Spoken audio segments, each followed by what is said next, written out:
দর্শক সরাসরি আপনাদের যুক্ত করছি যমুনার প্রবেশদ্বার থেকে। দর্শক যেমনটি দেখছেন এই মুহূর্তে কিন্তু শাহবাগে উচ্ছ্বাসিত জনতা তারা কিন্তু আনন্দ মিছিল করছেন এবং উচ্ছ্বাসিত জনতা কিন্তু তারা আনন্দ উৎসব করছেন। দর্শক আওয়ামী লীগ ঘোষণা আসার সাথে সাথেই কিন্তু তারা যেমনটি দেখছেন ঈদ মোবারক, ঈদ মোবারক।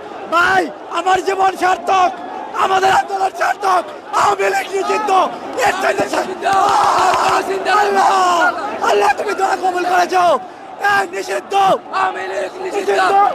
দর্শক যেমনটি দেখছেন সাধারণ শিক্ষার্থী থেকে ধরে সর্বশ্রেণীর পেশার মানুষ কিন্তু এই শাহবাগে জড়ো হয়েছিলেন এবং তারা কিন্তু এই মুহূর্তে আনন্দ মিছিল করছেন এবং সবাই কিন্তু স্লোগানে মুখরিত করে রেখেছেন এই শাহবাগ চত্বর। দর্শক তারা কিন্তু ঈদের শুভেচ্ছা বিনিময় করছেন, তারা কিন্তু ঈদ মুবারক বলেই তারা স্লোগান দিচ্ছেন এবং তারা যেমনটি দাবি করছেন তাদের আন্দোলন আজকে সফল এবং তারা কিন্তু বলছেন তাদের এই আন্দোলন পুরোপুরি সফল এবং তারা কিন্তু আজকে এখন এই মুহূর্তে আনন্দ মিছিল করছেন।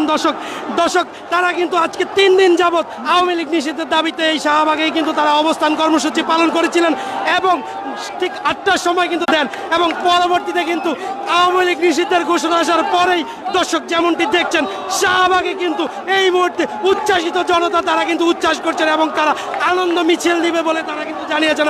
আওয়ামী লীগ নিষিদ্ধের দাবিতে কিন্তু শাহবাগে যে ছাত্র জনতা এসেছেন তারা কিন্তু আনন্দ মিছিলের সাথে তারা আনন্দ স্লোগানও দিচ্ছেন। অনেক ভালো লাগতেছে, আওয়ামী লীগ নিষিদ্ধ হয়ে গেছে, বাংলাদেশের ইতিহাসে এক কলঙ্ক নিষিদ্ধ হয়ে গেল।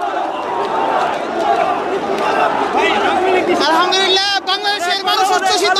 আওয়ামী লীগকে প্রধান উপদেষ্টা পরিষদের মিটিং থেকে নিষিদ্ধ করা হয়েছে। আজ থেকে আওয়ামী লীগ নিষিদ্ধ। যেখানে সবাই দৌড়ে যেতে হবে।